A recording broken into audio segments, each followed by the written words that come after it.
Hey, what's up, YouTube? IAQ Josh here on our Discrete Air Quality channel, where we're going to be talking about and comparing mold testing to mold assessment. While the two sound very similar, they couldn't be more different. So let's get to it. All right, so let's first start by discussing mold testing. What is it? How is it beneficial? When should it be used? Mold testing, in its most layman's sense, is just that.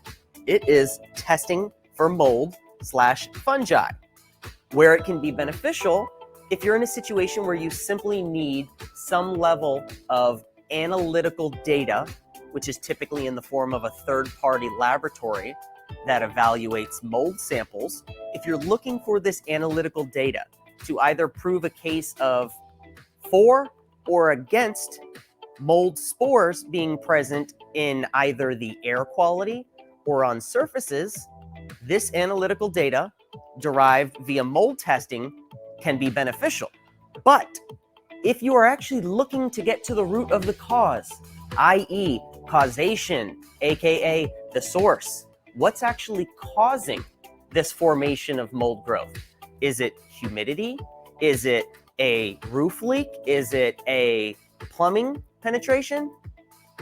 These are the things that cannot be answered through mold testing and mold testing alone. All right, so now let's get into discussing mold assessment and how it can be beneficial. General disclaimer, mold testing can be a part of a mold assessment. However, mold assessment will typically, and I say typically, not be part of mold testing. And here is the main reason. Your average contractor in the construction industry, in the industrial hygiene industry, your average company that is going out to perform mold testing is going to use very few tools to collect the analytical data that's needed. In its easiest form to understand, if you were looking at price and price alone, you would see a drastic difference in price between mold testing and mold assessment.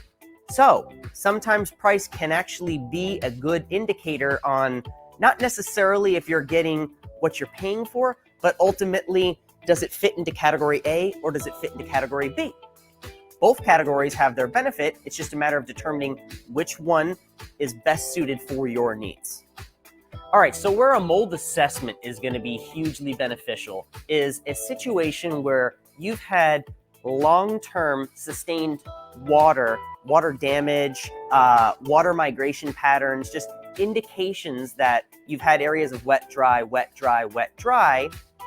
These are prime candidates for having a mold assessment performed. And the reason being, it doesn't really pay you any value to know whether there is or isn't mold. With a little asterisk, there's definitely value there, but for what you're likely looking for in that situation, a mold assessment is going to be much more valuable. And the reason being, it's going to get to the root of the problem. That's the big one. That is the keynote difference between mold testing and mold assessment, is it allows you to get to the root of the problem, so that way proactive implementations can be made to correct the issues at hand. We don't just want to know if there's mold in some instances. We want to know, is there mold?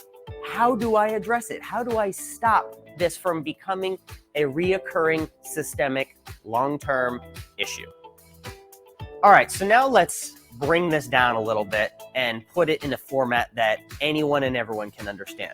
Let's do some visual representation. So on this side of me, I've already laid out